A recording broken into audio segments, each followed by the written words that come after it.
Hey guys, my wife is one of the people that got the flu really bad this year and she died.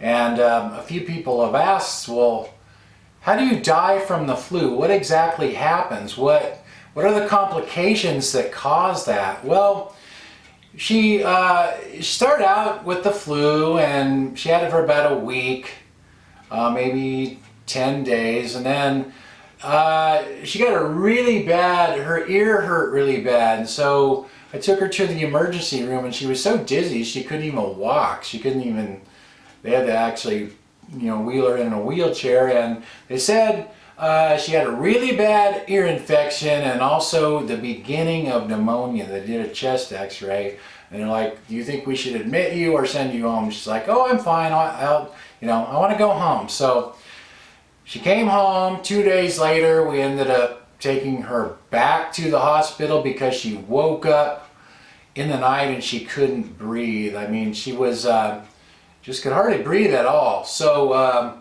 took her to the emergency room. They admitted her. She was in the hospital for 3 weeks. And basically, she had pneumonia, but it developed into what they call ARDS, Acute Respiratory Distress Syndrome, which I had never heard of.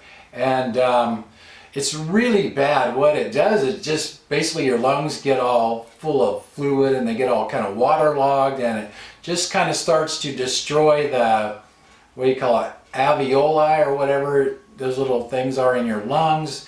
And it's just really bad. So seemed like she was doing a little bit better, and they told her they may have to intubate her and put a breathing tube in her, put her to sleep, put a breathing tube in there. And finally, that's what happened. I was pretty upset because I wasn't there when it happened. I texted her that morning, asked her how she was doing. She said, oh, okay. So I said, she goes, I'm going to take a nap. I said, all right, I'll come and see you this afternoon. And by the time I got there that afternoon, they had already put her to sleep. They were just putting her to sleep. They took her into the ICU and they put a breathing tube in. So I was sitting out there for about 3 hours before they would let me in, and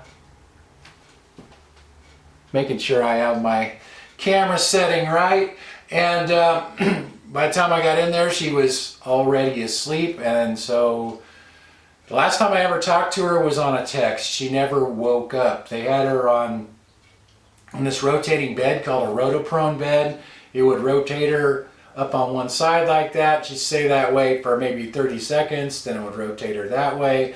The idea with this bed is it keeps your lungs moving so that the fluids can't just sit in one spot, and it helps the lungs heal. They said that's the best thing for treating this ARDS, or Acute Respiratory Distress Syndrome. I have trouble remembering what that is. I'd never heard of it before, but it's really bad. And I actually looked up a few other people that had died from the flu, and several of those had the same thing. What happens is not only you can't breathe, it starts affecting, because your body is not getting enough oxygen, it starts affecting other organs and other things. So she was asleep for 10 days and finally we had to make the decision to just take the breathing tube out and let her go. And after discussing it with the doctors, they said her lungs were so bad they would never be the same, so she may have to always use oxygen, and she would probably require constant care. And also because of the low oxygen levels for such a long period of time, she was in the hospital for 3 weeks, but asleep for 10 days. They said she's probably going to have some brain damage and she just wouldn't even be the same person. And I also told the doctor that she had a lot of other chronic pain issues. She had back pain, neck pain, arm pain. She had a former head injury. She had lupus.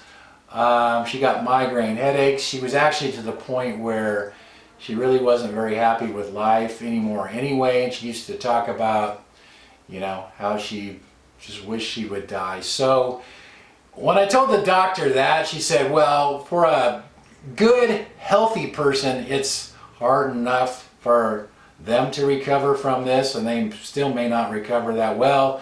She said, if you're telling me that she's got all those other issues, that the chances of her recovering are, yeah, pretty slim, if she did even wake up at all. So basically, we just made the decision to have the breathing tube removed, and she passed away that day. That was February 2nd, so about 11 days ago now. So that is what happened. That is how she died from complications from the flu.